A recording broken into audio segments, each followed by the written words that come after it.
Hello বন্ধুরা, কেমন আছেন সবাই? আশা করি সবাই ভালো আছেন। আমরা সকলেই ভূত বা জিন শব্দটির সাথে পরিচিত। ভূত বা জিন বিশ্বাস করে এমন লোকের সংখ্যা খুব কমই আছে।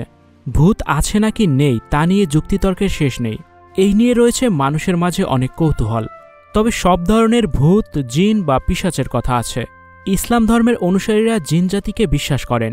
আল্লাহ মানুষ ও জিন জাতিকে সৃষ্টি করেছেন তার ইবাদতের জন্য। মানুষ সহ অন্য প্রাণীরা যেমন খাওয়া দাওয়া করে, তেমনি জিনেরাও খাওয়া দাওয়া সহ অন্যান্য প্রাকৃতিক প্রয়োজন পূরণ করে থাকে।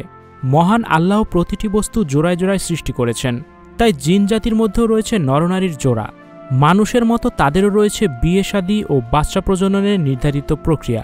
আশ্চর্য হলেও সত্য যে জিনরা মানবদেহের শিরা উপশিরায় বিচরণ করতে পারে, এমনকি মানুষের জ্ঞান বুদ্ধির উপর প্রভাব ফেলে তাকে বিকারগ্রস্ত করে ফেলতে পারে। অর্থাৎ জিনরা মানুষের উপর আচর করতে পারে। জিন মেয়েদের উপর আচর করে মূলত শারীরিক সম্পর্ক করার জন্য। এই জিন আক্রান্ত ব্যক্তির শরীরে প্রবেশ করে পুষি এবং আপত্তিকর উপায়ে তাকে ব্যবহার করে থাকে। চরিত্র, শক্তি ও চেহারা ভেদে এই ধরনের জিনরা অনেক রকমের হয়। মানুষ যেরকম একজন আরেকজনের প্রতি ভালোবাসা, কেয়ার করা ইত্যাদি নানাভাবে আবেগপ্রবণ হয়ে যায়, সেই রকমই কোনো জিন আক্রান্ত ব্যক্তির প্রতি বেশি কেয়ারিং হয়ে পড়ে। আবার কোনো জিন বিভিন্ন শারীরিক এবং মানসিক সমস্যা সৃষ্টি করে ব্যক্তির দেহ উপভোগ করা শুরু করে। এই রকম জিন আক্রান্ত ব্যক্তির জীবনে অনেক জটিলতা তৈরি হয়। কোনো জিন মনে করে আক্রান্ত ব্যক্তির সাথেই তাদের বিয়ে হয়ে গেছে। আক্রান্ত ব্যক্তি বিবাহিত হলে জিন তাদের বিবাহিত জীবনে অনেক জটিলতা তৈরি করে। স্বামী স্ত্রীর সম্পর্কের মাঝে নানান জটিলতার সৃষ্টি করে, শেষ অবধি তালাক পর্যন্ত হয়ে যায়।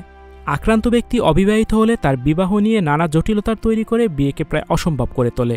সবচেয়ে মারাত্মক বিষয়টা হলো আক্রান্ত ব্যক্তি নিজেই বুঝতে পারছেন যে তাকে শারীরিকভাবে আক্রমণ করা হচ্ছে অথবা ধর্ষণ করা হচ্ছে, অথচ কিছুই করতে পারছে না।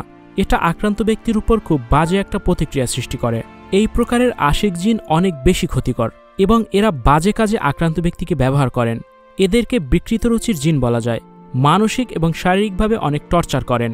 কখনো তাদের পরিচিত অথবা অপরিচিত মানুষের রূপ ধরে এসে ধর্ষণ করেন। এটা স্বপ্নের মতো অথবা জাগ্রত অবস্থায়ও হতে পারে। কখনো আক্রান্ত ব্যক্তির বন্ধু বা তার সাথে যে থাকে তাকেও পজেস করে আক্রান্ত ব্যক্তির সাথে অনৈতিক সম্পর্কে জড়াতে উদ্বুদ্ধ করে। আক্রান্ত ব্যক্তিকে সমকামিতায় অথবা কোনো প্রাণীর সাথে শারীরিক সম্পর্কে জড়াতে চায় অনেক সময়। বেশিরভাগ ক্ষেত্রে আক্রান্ত ব্যক্তি বুঝতে পারে না কেন তাদের মাথায় এরকম চিন্তা আসছে আর কেনই বা তারা এরকম জঘন্য কাজ করছে। ভয়ানক বিষয় হলো অনেক মানুষকে এরা এমনভাবে প্রভাবিত করে যে এই শয়তান জিনকে এক প্রকার ভালোবেসে ফেলে এবং তার থেকে পরিত্রাণ চায় না। মনে করে যে এই জিন থাকলে ভালোই আছি। জিনেরা বেশিরভাগ আচর করে মেয়েদের প্রথম হাইজের সময়, যখন তারা নাপাকি অবস্থায় থাকে এবং আল্লাহর জিকির থেকে বিরত থাকে।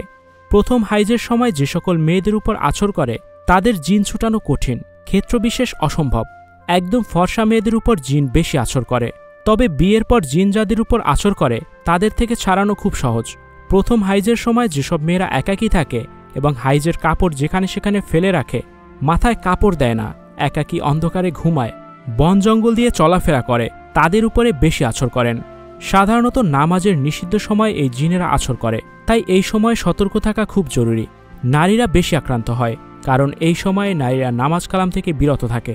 আর বাথরুমে প্রবেশ করার সময় মাথায় কাপড় না দিলে এবং বাথরুমে প্রবেশের সময় দোয়া না পরে বাথরুমে প্রবেশ করলে ছেলে জিন তাদের এই নগ্ন অবস্থায় দেখে আকর্ষিত হয় আর তাদের উপর ভর করে। এখন জানবো শারীরিক সম্পর্ক করলে তার থেকে বাঁচার উপায় কি। ঘুমের মধ্যে মানে স্বপ্নদোষের সময়, যখন অতিরিক্ত স্বপ্নদোষ হয়, জেগে থাকা অবস্থায় রোগী শুয়ে থাকে কিন্তু সাময়িকের জন্য অবশ হয়ে যায় হাত পা, আর জিন তার সঙ্গে মিলন করে, যা রোগী বুঝতে পারে। জেগে থাকা অবস্থায় মিলনের সময় জিনকে রোগী দেখতেও পারে আবার নাও পারে। কোনো জিন যদি কোনো মেয়ের সাথে শারীরিক সম্পর্ক করার উদ্দেশ্যে আচর করে তাহলে মেয়ের গায়ে বিভিন্ন জায়গায় দাগ থাকে। এই দাগ মাঝে মাঝে মেয়ের গায়ে দেখা যায়। শারীরিক সম্পর্ক না হলেও এরকম দাগ দেখা যাবে। লাল দাগ, খামচি বা কামড়ের দাগ। কোনো জিন যদি কোনো মেয়েকে পছন্দ করে, ওই জিন সবসময় ওই মেয়ের আশেপাশেই থাকে। যখন ঘুমায় তখন আসে, ঘুমের মধ্যে শারীরিক সম্পর্ক করে। মেয়ে তখন বাস্তবতা অনুভব করতে পারেন। অবিবাহিত মেয়ের উপর আচর করলে আর তার সাথে জিন শারীরিক সম্পর্ক করলে সেই মেয়ে বিয়ে বসতে চায় না। আর বিবাহিত মেয়ের সাথে এরকম কিছু হলে সেই মেয়ে স্বামীর সাথে মিলনের জন্য আগ্রহ হারিয়ে ফেলে। এ থেকে প্রতিকার পাওয়ার উপায় কি? এ থেকে প্রতিকার পাওয়ার জন্য আলেম ওলামাদের নিকট রোগীকে নিয়ে যেতে হবে। তারা যে পন্থাগুলো অবলম্বন করতে বলে সেগুলো করতে হবে। প্রতিনিয়ত আল্লাহর নৈকট্য লাভের চেষ্টা করতে হবে। বেশি বেশি তওবা ইস্তেগফার করতে হবে। বিবাহিতদের জন্য ট্রিটমেন্টের মূল বিষয় হল স্বামী স্ত্রীর ভূমিকা, একে অন্যের প্রতি রাগান্বিত না হওয়া, বেশি বেশি ভালোবাসা এবং একে অন্যকে কেয়ার করা, আনন্দে রাখার চেষ্টা করা, সর্বোপরি একটা ভালোবাসাময় পরিবেশ সৃষ্টি করা এবং পরস্পরের দূরত্ব যথাসম্ভব কমিয়ে আনা, স্বামীর সঙ্গে শারীরিক সম্পর্কে সময় বৃদ্ধির চেষ্টা করা এবং সে সময় পূর্ণ মনোযোগ দেওয়া। এইসব আচরণ শয়তানি জিনরা অপছন্দ করে। বাসা পরিষ্কার পরিচ্ছন্ন রাখা, হারাম কোনো কিছু বাসায় যেন না থাকে সেদিকে খেয়াল রাখতে হবে।